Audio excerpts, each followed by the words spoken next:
A warm welcome back to Brands Hatch and our final Caterham race of the weekend. Sadly, the good news is it's the Sevens. We started the day with them. We started the day with a little bit of inclement weather. The weather didn't know what it was doing. Wet tyres, dry tyres. Now it's very definitely dry. If we've got time, we'll grab a quick word with Stephen Nuttall. Stephen, a first and a fourth so far this weekend for you. This time, no decision about tyres. It's all good, isn't it? Yeah, it's looking that way. It's going to stay dry till the end, so straight, clean race, hopefully. Fastest lap for you in the first race of the day, so the pace is there and a consistent weekend for you too. Yeah, just need to do another strong result in this race. You're right, the pace. A few setup changes overnight. The car's feeling much better, so much happier. Yeah, looking forward to a good scrap. Will and you have had a great tussle, haven't you? And are having a great tussle for the championship. Yeah, over the years as well. So we've met each other in various formulas over the years. Super Sports in 2015, I think it was. And then the R300s a couple of years back as well. So yeah, and a great scrap this year. So I'm looking forward to more of that. We hope you have a safe race. Have a good one. We'll see you on the podium. Thanks very much, Stephen. We're going to have a quick whiz over, if we can, to Will Smith. Thank you very much. Sorry for getting in the way. Will Smith, top point scorer on the day so far, a 1 and a 2 so far on the weekend. Good point scoring and looking pretty good as we develop the season. Yeah, it's been a strong weekend. We had a good round last time out as well. A bit disappointed earlier with the way we lost the win, but that's racing. Steve, lining up with Steve, a couple of the key competition are further down the field. It's going to be hard to beat Steve. He's been racing a long time. He's very good, but we've had some great rattles in the past. Hopefully a clean, fast race, and hopefully we'll come out on top. You sound disappointed. Talk us through what happened and from your perspective. Unfortunately, I got overtaken under the yellow flag. It's all been dealt with, and it's in the past now. I'm just looking forward to this race. Okay, the whistle's gone, which means I've got to go. Good luck for the race, Will. Thank you for talking to us. That's Will Smith. So the final Caterham race of the weekend. As you can see, everybody loves their Caterham racing. We do. We know you're going to as well. So to go through the full grid, let's go back up and join Scott Woodwist once again. Over to you, Scott. Thank you, Richard. Yes, this should be a belter. The first two are anything to go by. This third one should be absolutely sensational. Now, before we get to the grid, there's something I need to mention, of course, because we heard William Smith mention there that there was an incident which involved overtaking under yellow flags. That involved Gordon Sawyer. Now then, Gordon, as a result of that, has been disqualified from the second race, which means that he has to start this final race from the back of the grid. And so he'll start what should be, by the looks of things, what's the position going to be if I look on the thing? 13th on the grid. Should be alongside James Murphy if he's there, which he is. So all 14 cars are back on the grid, thankfully. Also, so is Chris Hutchinson, who had that wheel come off and off at Clearway. So thankfully that's been resolved by the DPR team, and he's back on the grid on the 6th row. But again, the grid is set by the results of race 2. And so because of that, who lines up on the pole position on the front row of the grid, William Smith alongside him on the front row. Then it's Jake Swan-Dixon and Rob Watts on the second row, followed by Henry Heaton and Graham McDonald. He'll be one to watch from 4th and 6th to see if he can make some progress from row 3. Tom Eden and Chris Aubrey come next, ahead of Neil Fraser and Alex Jordan to round out the top 10 positions. And then some drivers to watch out from towards the back. Johnny Jarrett in 11th place starts alongside Chris Hutchinson, who's back in 12th. And then Gordon Sawyer, again, probably the man to watch from the rear, as will also be Superman himself, James Murphy, because he's done this more than once in Caterhams, so watch for James from the back. But actually, it's James who will start in 13th place on the inside of row 7. Outside of row 7 is Gordon Sawyer. So James Murphy's car at the back is the black car with the orange roll cages and stripes, and it's the black and yellow, more kind of goldish, predominantly black and gold car, two-tone of Gordon Sawyer towards the right-hand side at the back of the field. So Stephen Nuttall, who leads them away, he was the champion leader coming into the weekend. And for those who might be joining us, happy to join us for our final race only for the first time for the 7 UCOs. First of all, where have you been? Because the 2 races we've had have been absolutely sensational from start to finish. And so the third race should promise to be even better, particularly when you've got some fast drivers towards the back out of position to carve their way through. I would expect in the first couple of laps they will pick off most of the cars in front of them to get to the front few contenders, which will include Stephen Nuttall, William Smith, including Jake Swan-Dixon, Rob Watts and Henry Heaton. So Henry must have been a bit aggrieved by the fact that he was a bit further back in that race than he would like to have been. When he finished that race, he ended up being in 5th place, of course, as a result.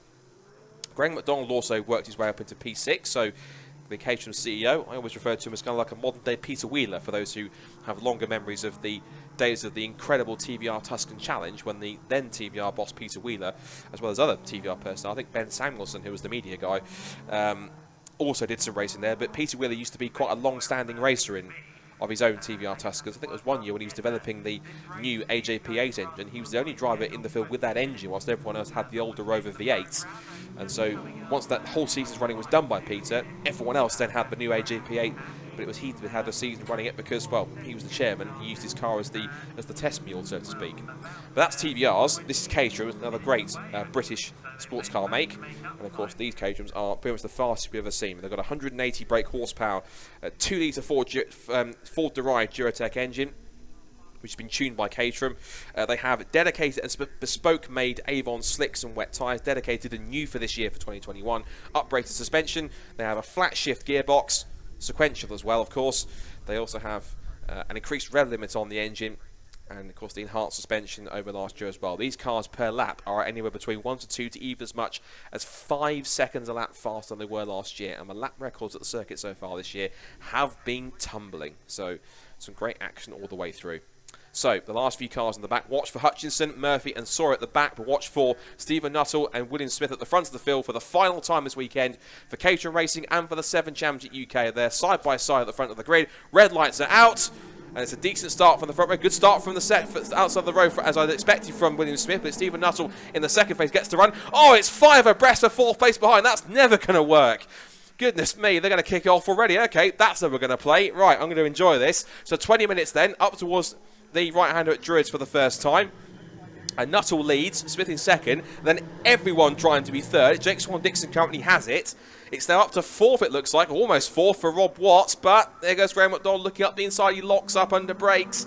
Meanwhile, James Murphy's ahead of Gordon Sawyer. He's got past Alex Jordan. Sawyer follows him through. As for Hutchinson, he's got past Chris Aubrey. And they're both trying to get past Johnny Jarrett at the back of the field as well. So, leaders then coming up through the right-hander at Surtees, then through McLaren, Clearways, and then Clark Kerr for the first time. There goes James Murphy past Tom Eden in the bright yellow car. One car running wide. That was Graham McDonald. He always finds himself in bad situations, as Graham. He gets himself into a top position, then he falls backwards. So, once again, might be the greatest of luck this weekend after he's off right here at Paddock Hill Bend under brakes in race 1. Had to carve his way back through the field to get himself, I think it was high as 7th or 8th in that second race, but then, of course, benefited from the disqualification of Gordon Sawyer to get into P6 for this grid. They turn in through the hairpin at Druids, up the top of the hill. And so Nuttall from William Smith, Jake Swan-Dixon, Henry Heaton's 4th, and Rob Watts 5th. And already, as I predicted, 6th and 7th, making light work of the cars around them, are both James Murphy and teammate Gordon Sawyer. Of course, both of those drivers are part of the DPR squad. There goes James Murphy. Gordon Sawyer will follow him through in a second. Oh, big time for Gordon Sawyer up the inside of Rob Watts. There he goes. So that's a move done. So that's another car picked off for the pair of them. Meanwhile, the leaders come back down the pit straight. Here comes Nuttall trying to escape. Swan-Dixon goes for second on the outside line. Henry Eaton thought about the inside to make it 3 abreast into Paddock. But now trying to take the wide line into Paddock is not going to work for Swan-Dixon. He lets Henry Eaton through, and he might be alongside for second place. Could get 2 for the price of 1 exiting Paddock Hill Bend. He's side by side into the hairpin at Druids. Is he through? Yes, he is. Great pass from Henry Eaton. Gets 2 cars in 1 move. And now his next target has got to be the leader, Stephen Nuttall. He's going to chase after him here and see if he can try and hunt him down. But watch out for James Murphy. I don't call him Superman for nothing. He did this at Thruxton a few years ago. He had an incident in the first race, started at the back of the grid, charged through to 3rd, and to celebrate, he laid across the top of his roll cage and stuck his arm out like Superman, hence the nickname. That's because he can charge his way through from the back of the grid to the front in no time at all. He's in a hurry here. He knows he's going to try and pick up some points here, and Gordon Sawyer has to as well. Meanwhile, for the lead, they're side by side just on the exit of the camera. And now into Paddock Hill Bend they go. Heaton thought about it, but again, we'll go for that undercut like he got on both Swan-Dixon and Smith. It's going to work. Great momentum off the corner. They're going to be side by side, wheel to wheel into the braking zone at Druids. Side by side into the apex, and Henry Heaton is through into the lead. So Heaton hits the front here in race 3 at Brands Hatch. Look at James Murphy though for 3rd place. Round the outside of Will Smith, he goes through into 3rd. He really is on a charge. So from the back of the grid to 3rd for James Murphy, and he's not finished yet. He's going to defend from Will Smith. Sawyer's up to 5th as well, past Jake Swan-Dixon. Rob Watts is now 7th in the grey and fluorescent yellow car at the back of the field. There goes Gordon Sawyer. He's not hanging around either, diving up the inside for 4th. And Paul William Smith has been shuffled back from what was a front row start down to 4th. So Heaton leads. Nuttall 2nd, Murphy 3rd, Sawyer 4th incredibly. Both of those cars in the third and fourth positions from the back of the grid. And Jake Swan-Dixon with a big dive into Paddock Hill Bend. He was really late on the brakes on the inside line. But William Smith carries the momentum and holds on to the position. And now Swan-Dixon's under threat from Rob Watts. Up at the top of the circuit, round the hairpin. And then back down the hill again towards Graham Hill. And now incredibly James Murphy thinks, right, my next target, you might be the championship leader, you might be my teammate, don't care, I'm going for second place. Let's see how James Murphy handles this one. So, here they go. There's Sawyer. There's Smith of the chrome orange Caterham, number 27, former Caterham champion himself. Jake Swan-Dixon there in the mix just behind him. Rob Watts is right behind. The rest of the pack is starting to close up a little bit behind him. Tom Eden's in the mix. Graham McDonald's not too far behind either in 9th place. There goes James Murphy diving down the outside. He can go around the outside if he can. Takes the high, wide and handsome line. And he does make it stick. Great pass from James Murphy into second place here at Brands Hatch. And Gordon Sawyer thinks, right, my turn. Round the outside. There he goes. What one does, the other one can do just as well. And he's sticking around the outside. But Stephen Nuttall knows not just his teammate. He's one of his main championship rivals. But that's not going to stop Gordon Sawyer diving up the inside. And he's on past Stephen Nuttall now. So down to 4th goes the championship leader coming into the weekend. James Murphy is 2nd.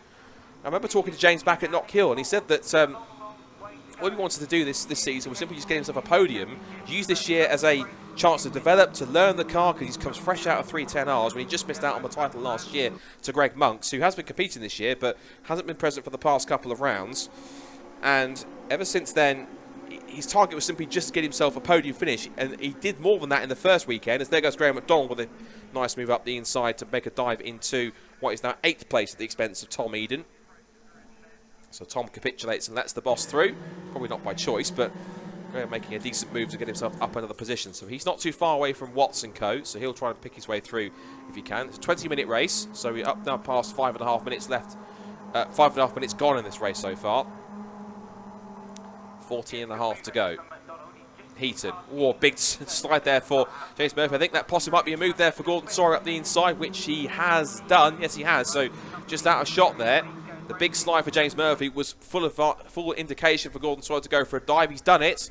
And now the top two are going to be nose to tail. Stephen Nuttall's losing touch in 4th place. We've got a car calling into the pits. That's Jake Swan-Dixon into the pit lane. So, actually, Jake Swan-Dixon with problems. I've seen him tumbling down the timing screen. We've also lost Neil Fraser out there as well. So, sadly, Neil Fraser's come to a halt in this race. Still 12 cars going. But Heaton then continuing on to head the pack. Heaton only has 1 win so far this year, and that was that's 2 wins this year. That was a brace at Knock Hill that he took. Decent weekend for him. 2 wins in the 2nd in Scotland, so that was a nice trip north across the border. There goes the top 4. There's Smith, Watts, then McDonald, Eden there in 8th position in the bright yellow number 64. 9th for Alex Jordan. And Chris Hutchison might be a bit disappointed with 10th, but he's still learning that car, still getting to grips with it, and I think that was his first non-finish, that 2nd race at Brands Hatch of the year. Now, Gordon Sawyer set the fastest lap of the race, 49.625. The first man yet to go sub 50 seconds in this race. So he's now got the gap down to less than half a second. There it is. So Gordon Sawyer there, flashed to the shot in the gold and yellow two-tone car, or the black and gold two-tone car. He's on the tail of Henry Heaton, and he knows he'll be absolutely fired up after that disqualification in race 2. That will be fueling him to try and get towards the front. And he's not hanging around. He's someone who, if he sees an opportunity, he will go for it any day of the week. And if Henry Heaton shows him at least even just a millimetre too much room at any point inside or outside, Gordon Sawyer will be absolutely all over him. He's all over him now underneath the roll cage. He's going to go to the outside line, and will he make a daring pass down the outside into Paddock Hill Bend? The answer is yes, he will. Look at that, round the outside and even hitting the brakes to sweep past before they even hit the middle pedal into the right-hander at Paddock Hill Bend. And Gordon Sawyer, from the back of the grid, is into the lead here at Brands Hatch. Brilliant stuff from Gordon Sawyer. This is a circuit which we said, coming into the weekend, he always called it his bogey weekend, his bogey circuit. He never really enjoyed being here, and not so much enjoyment for Jake Swan-Dixon either, I'm afraid. His car is in the pit lane, and unfortunately that's his weekend coming to a premature end. His car, not for whatever reason, healthy enough to continue, so unfortunately Jake is out of the race. So, heading towards the second half of this 20-minute race, this final 20-minute race of the weekend, not just for the 7 UKs, but for Caterham as a whole as well. After this, we've still got 2 more races to come, but for the moment, the 7 UKs carry on Heaton goes for revenge on the outside line. He goes for it, but Gordon Sawyer just a little bit later on the brakes because he's a bit more confident to hold the line. But Heaton's had his classic tactic of going wide into the corner, getting the switch back on the exit, the slingshot up the hill. But Sawyer was wise to that and just decides to hold on to the inside line and prevent any kind of avenue that Heaton wanted to take in order to pull off that move. So, Sawyer, Heaton, Murphy in third place now. Stephen Nuttall will be back in fourth now, not really wanting to be there. He wants to try and be up in the lead and to try and pick up some strong points. Everyone's starting to spread out a bit here. Let's see if James Murphy can catch up to these two, because at the moment it seems to be all about Sawyer versus Heaton right now in terms of the battle at the front. It's the closest scrap on track at the moment. Heaton back in the slipstream. They both hug the inside line back towards the pit straight, back towards Paddock Hill Bend. Now, Heaton is going wide into the Paddock Hill Bend, so will he try to swing to the inside to get the better slingshot off the corner again? He gets a decent run, closes up a bit more up the hill in the toe, latching onto the slipstream that Sawyer will give him. There's Murphy, car number 3 in position 3, followed by Gordon Sawyer in fourth. And now back in through Graham Hill Bend again. There is Stephen Nuttall. Still 10 and a bit minutes to go in this race, coming up to half distance. These races used to be half an hour, but they've gone for a different format. They used to have 2 30-minute races, as per the 270s and 310s, but they decided to try and mix things up a little bit and to try and because these cars were going to be a bit more physical to drive in terms of the increased grip on these cars, therefore the extra G-force, so they reduced the race length down to 320 minutes, and it's certainly giving us lots of action because there's lots of urgency for these drivers to try and pick up the positions they need before the timer hits 0.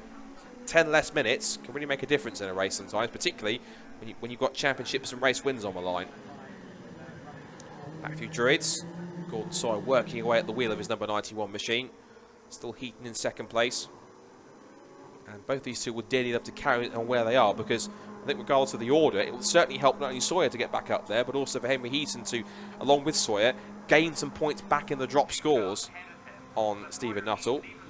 There is Stephen, car 46. Then we've got 5th place for Will Smith, 6th for Rob Watts. There's Graham McDonald in 7th, Caterham CEO. He's come up all the way from the bottom end of the bottom of the ladder in the academy. There goes Graham in car 19, and he's made his way up through Caterham Academy, through Road Sport, through 27, 310, and then of course now into the Caterham 7 Championship UK. He's gone through all 5 ladders, so he now has an understanding as a driver and also as a CEO exactly what his customers experience, and therefore he can communicate that much better going forward to everyone involved. And also it means he can fulfill his own ambitions of being a racing driver, and he's gone all the way up to the top step, and he's pretty much advanced every single step of the ladder per year. So he started back in 2017, then this year he's been in the previous years he was then in 2018 in Road Sport, 2019 in 270, 2020 in 310R, and of course then this year moving up to the 7 UK Championship with these brand new slick tyres. In this battle he's trying to battle his way back through for 7th place. He's 8th, 9th and 10th. It's Eden, Jordan and Hutchinson. Hutchinson of course started back in 12th after he lost the wheel at Clearways in the second race, but he's fighting back to get himself into the top 10. There is Chris, former Caterham champion himself in the back in the days when it was still called the Super Sport category. It's the 310R Championship. So he is going to carry on to try and hold on to keep on to the back end of these top 2. Alex Jordan, that very distinctive pink and blue machine. There's a lock up there for Alex as he gets onto the tail of Tom Eden. They're both working away at the wheel. Now, this is interesting. James Murphy has caught the top 2 now, so he's now latched onto the tail of James Murphy. He will now have an opportunity to get a double slipstream for both Sawyer and Heaton. Here goes Heaton in the toe to the outside line, back towards Paddock Hill Bend like he's done so many times. Once more, Sawyer shows him the edge of the road, and now he's got an extra element to worry about, because now Heaton will have to try and attack Gordon Sawyer whilst trying to defend as best he can from James Murphy. This is going to be ever critical. Down through the drop down to Graham Hill Bend. Stephen Nuttall just doesn't have the outright pace, it seems, in the second half of the race to keep up with these 3, unless they really get into a massive fight. I can't really see Stephen catching up unless they really do close up. And also Henry Heaton's got to be careful, because the more he starts trying to defend and hold himself up by fussing around with James Murphy behind him, the more chance that Gordon Sawyer has to try and pull away at the front of the field here. Back down the pit straight again, and Henry Heaton just dummying around, looking one way then the other. And now they come up the hill, back into the hairpin again. And there is James Murphy trying to cause a fuss in third place. And there's Stephen Nuttall in fourth, the black and gold car. As I mentioned earlier in the weekend, has won a Caterham title in all of the first 4 steps on the Caterham ladder, but hasn't yet won the main title. He came into the weekend championship leader. But again, it's weekends like this where you might look back and think, is that where I could have dropped points? Is that possibly where I lost the title? But I could have performed better. But still 5 3/4 minutes. Anything can happen in this race, including Henry Heaton getting the lead back. Here he goes, back to the outside line. But again, every single time, Gordon Sawyer just has the better line and holds on to the position. He's that much better under brakes, and he just finds enough to try and hold on. Now they come back down towards the left-hander at Graham Hill Bend. Still no way through as they come back into Surtees once more. Just 5 1/4 minutes left in this race. He's keeping up the pressure. Sawyer's been here before in terms of his win tally so far this year. He took a win in the very first race of the season, and that was at Donington Park. And he continues to hold on. James Murphy also won there as well in the second race, and here he goes to the outside line. Now he's done this before, side by side for second place, and just about holding on, but not quite. Henry Heaton showed him the edge of the road and forces Murphy to sit back and try and have another go. They come back down the hill again.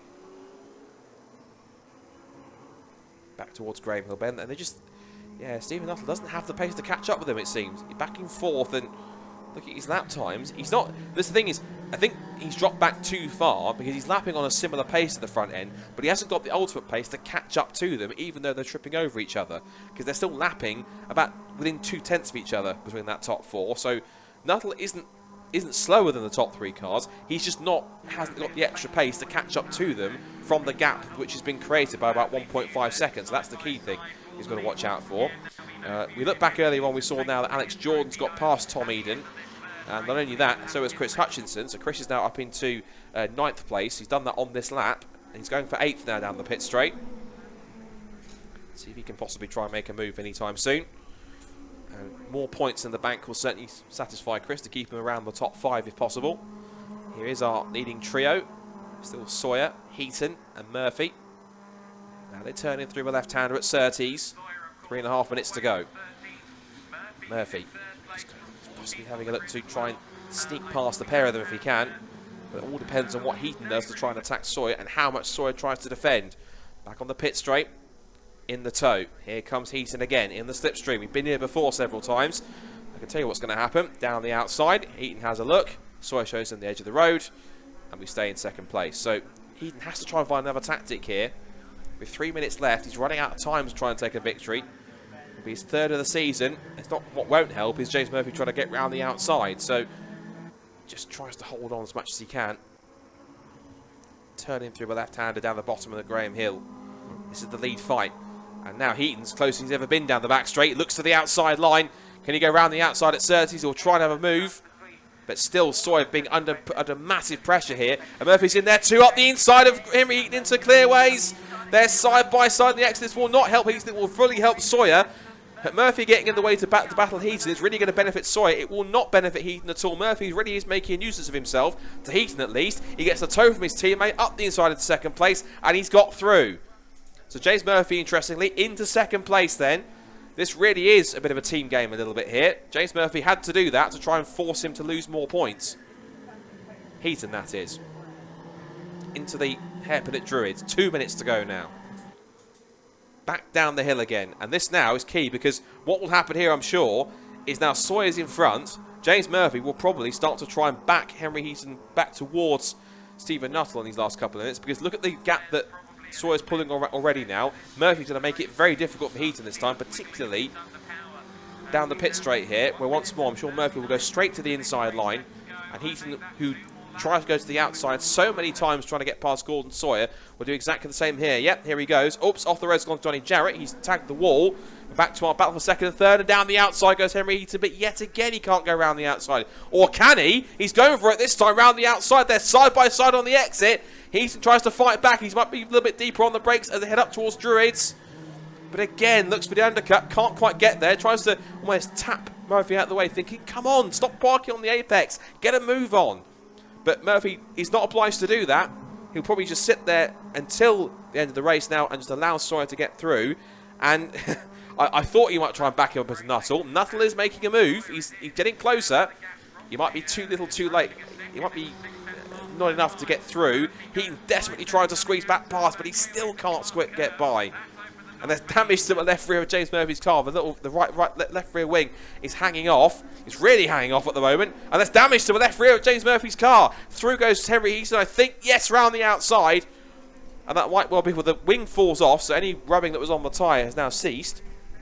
We're on to the last lap of the race. But Henry Heaton, you know, damage or not, James Murphy had to make that move to try and get back the points. And he wondered he might look back at that. That could have been a really crucial pass to make there to get that happen. It might be a sprint to the flag, and Stephen Nuttall might be involved here as well in fourth place. There he is. Now down the back straight towards Surtees for the final time. Sawyer is away and gone with a few corners to go. There he is. For second and third, it's still all action stations right to the checkered flag. The clock hits 0. It will be the checkered flag this time by. And from the back to the front after disqualification in race 2, Gordon Sawyer is back to the top step. He is delighted with that, and so he should be. Race 3 victory for Gordon Sawyer. Second place on the line. Henry Heaton just beats James Murphy. That might be crucial for the championship later on, but crucially, they both beat not only James Murphy, but points leader coming into the weekend, Stephen Nuttall. And now it starts to close things back up once again with just 3 meetings left to go for them. Fourth place goes to Nuttall, as we know. 5th for William Smith. 6th for Rob Watts. 7th for GMAC. That being Graham McDonald. 8th for Chris Hutchinson. A bit of a quiet drive for him, but he'll take 8th place in the points to go with it. And there's Johnny Jarrett making it to the flag. It's been an eventful weekend for Caterham, hasn't it? And even Johnny Jarrett gets to the flag. I'm sure that car will be back to full health once he gets back to the factory and back to the next rounds, which take place at the beginning of September at Croft.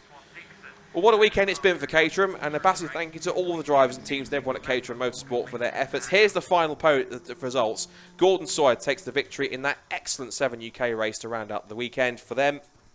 Second for Henry Heaton, who just holds off James Murphy on the line for third. Stephen Nuttall 4th. William Smith 5th.